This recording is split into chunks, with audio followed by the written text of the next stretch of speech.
ఇటీవల ముగిసిన Asia cup లో ప్లేయర్ ఆఫ్ ది టోర్నమెంట్ గా నిలిచి టీమిండియా విజయంలో కీలక పాత్ర పోషించిన యువ బ్యాటర్ అభిషేక్ శర్మ తన విజయం వెనుక ఉన్న రహస్యాన్ని వెల్లడించారు. భారత మాజీ దిగ్గజం యువరాజ్ సింగ్ మార్గనిర్దేశనమే తనను ఈ స్థాయికి తీసుకొచ్చిందని, ఆయన 2 ఏళ్ల క్రితం చెప్పిన జోస్యం ఇప్పుడు నిజమైందని అభిషేక్ గుర్తు చేసుకున్నాడు. ఒకానొక దశలో ఐపీఎల్లో తుది జట్టులో చోటు దక్కించుకోవడానికి కూడా తాను ఇబ్బంది పడ్డానని అభిషేక్ తెలిపాడు.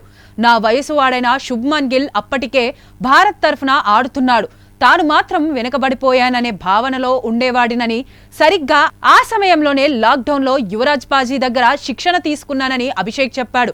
తనతో పాటు శుభ్మన్, ప్రభ్ సిమ్రన్, అన్మోల్ ప్రీత్ కూడా ఆ క్యాంపులో పాల్గొన్నారని తెలిపాడు. ఆ శిక్షణ సమయంలో యువరాజ్ తనతో అన్న మాటలను అభిషేక్ గుర్తు చేసుకున్నాడు.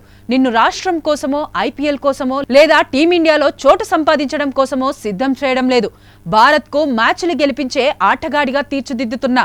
ఈ మాట రాసి పెట్టుకో, మరో 2 ఏళ్లలో ఇది జరిగి తీరుతుంది అని ఎంతో నమ్మకంగా చెప్పారని అన్నాడు.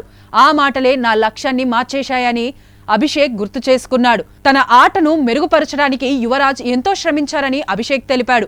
మా బ్యాటింగ్ వీడియోలను గంటల తరబడి చూసి అందులోని లోపాలను నోట్స్లో రాసుకునేవారని, పాత కొత్త వీడియోల స్క్రీన్ షాట్లు తీసి తేడాలను విశ్లేషించి చెప్పేవారని తెలిపారు. ప్రాక్టీస్ సమయంలో 5 గంటలు పైగా మాతో పాటే ఉండేవారని, యువి పాజీ ఇంత లోతుగా విశ్లేషిస్తారని చాలా మందికి తెలియదు అని అభిషేక్ చెప్పుకొచ్చాడు. కష్టకాలంలో యువరాజ్ ఇచ్చిన భరోసా, శిక్షణ వల్లే తాను ఈ రోజు మ్యాచ్ విన్నర్ గా నిలబడగలిగానని తను వెల్లడించారు. ఎప్పుడైనా ఎక్కడైనా మీ చేతిలోనే వార్తా ప్రపంచం. మీ మొబైల్లో, మీ కంప్యూటర్లో, మీ టీవీలో సాక్షి టీవీ డిజిటల్ ప్రసారాల కోసం లాగిన్ అవ్వండి www.youtube.com/sakshi tv. Subscribe Sakshi TV YouTube channel.